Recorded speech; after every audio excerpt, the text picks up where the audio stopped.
a nice drink of beer behind us there. I might have one with him later. Yeah, listen, it was pretty hot out there today, Gary. That's a silly question, yeah, but were they trying conditions? They were, and I think you saw that later in the game, both sides really tired visibly. I think you could see that. It's really the first time we've had to play under these hot conditions. Tempers flared there a little bit. What happened? I thought you were going to become a barber there at one stage.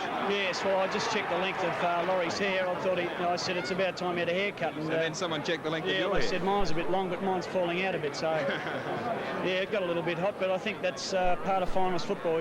You're on tenterhooks for a whole week. We'll be on it for 2 weeks now, and when you let things explode, and at times you do get out of hand. But I was very happy with the way the boys got their minds on the job. And the minds on the job, we want to win the game. That was all about, not evening up. We've actually lost our light. I think someone's pulled the plug out, but we'll keep talking, Gary, because there are a couple of important questions I want to ask you. Fred Cook, I'm going to put it to him too. Was it the wind that upset Fred today early in the game, or what?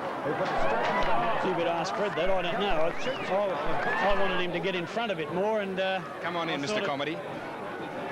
I just thought at times when he did get front position, the umpires... Sounds like he's pretty popular anyway. They've given him a real good go this year, and I think I've been critical of him about the fact that I want him to play in front more.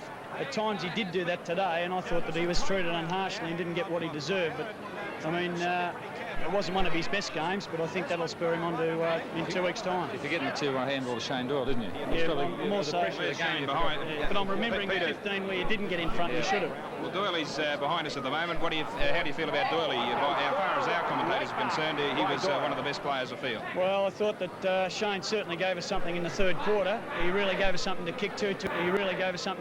Took some great marks.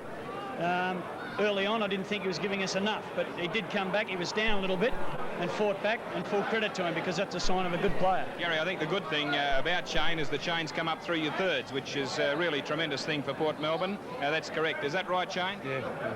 And how did you feel about today's game? Oh, it was great. Great win. Great team effort. And how do you like playing in front of this play? That's all right. We combine very well together. We've been serious for 1 minute. That you couldn't be serious for 1 minute? Well, I'm trying to be now. But what Shane does try and do is get the ball down quickly. He wasn't early in the season. Right. And when he does mark the ball, he gets up and has a look downfield, and he gets it moving. And that's what good centre-half boys are all about. And Shane's just developing week after week, and who knows what the future holds for him. Has anybody mentioned Norm Gosling? He's taken the easy way out in hospital today. Norm, you lay him back in bed there, and all your mates are down here. Well, just so that you hear in the next couple of weeks, a young girl, Tracy, who was badly burnt. She's sitting in the children's hospital, I think. Trace, we hope to see you in the preliminary final too, love. Just keep your chin up.